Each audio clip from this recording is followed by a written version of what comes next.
Hi, this is Professor Charlie Evans, and today I'm going to talk a little bit about Stalin. And so I'm sitting here with my poster of Stalin.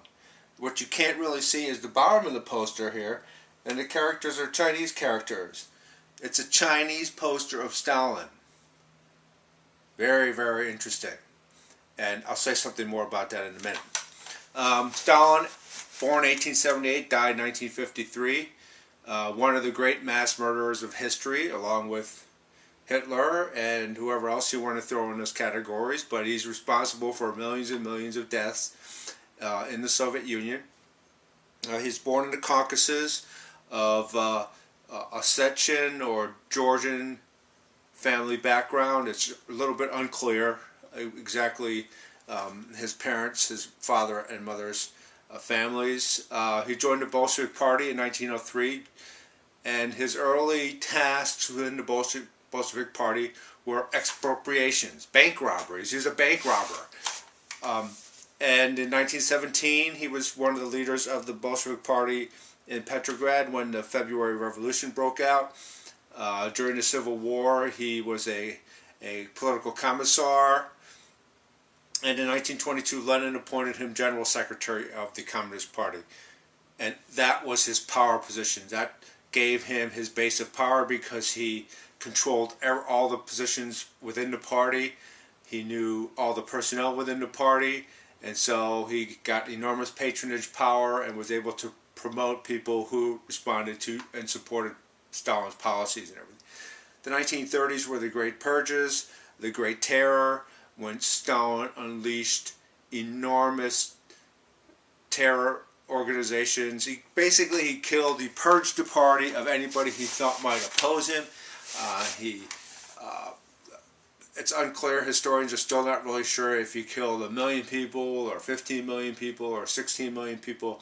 There's this offhand remark that he makes at one point in time where he says the purges of the 1930s and what he carried out, the industrialization of Russia, was more expensive,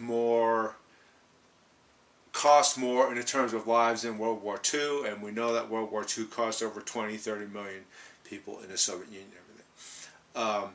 After the war, he was largely responsible for the establishment of the Soviet regime in Eastern Europe and the creation and prolongation of the Cold War. And then he died in March of 1953 of a heart attack. He was denounced by Khrushchev in 1956 as really call him a dictator. He used this phrase, cult of personality, that it was an antithesis of Marxism and Leninist thought that one person could combine all this power in his hands. But Stalin had been able to do that from his position and from his real ability. I mean, he was a coarse individual. He was really willing to use terror and any kind of means to solidify his hold on power and to control people. What's interesting about this Chinese poster of Stalin is that Stalin was almost responsible for the complete destruction of the Communist Party in the 1920s. After the Bolshevik Revolution in the 1920s, the Soviet Union established kind of a leadership of communist parties throughout the world. They were supposed to take instructions from the Communist Party in Russia, and the instructions that Stalin and his supporters sent to the Chinese Communist Party proved to be completely wrong. It led to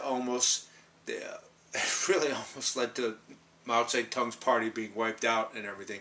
So it's kind of curious that when Mao Zedong finally created Communist China and seized power in China in 1949, Mao was still kind of looking to Stalin as a model for the way he was able to consolidate power and control in his country and everything. So it's kind of interesting that the Chinese had this poster of Stalin, even though Stalin was responsible for really damaging the Chinese Communist Party early in its history. And then later, Chinese communism moving slightly different directions. That's for a different lecture we'll talk about. But for our purposes here, Stalin, really, this kind of really nice airbrush, watercolor, looks like a nice, forceful man and everything. In reality, he was really a brutal individual. Okay.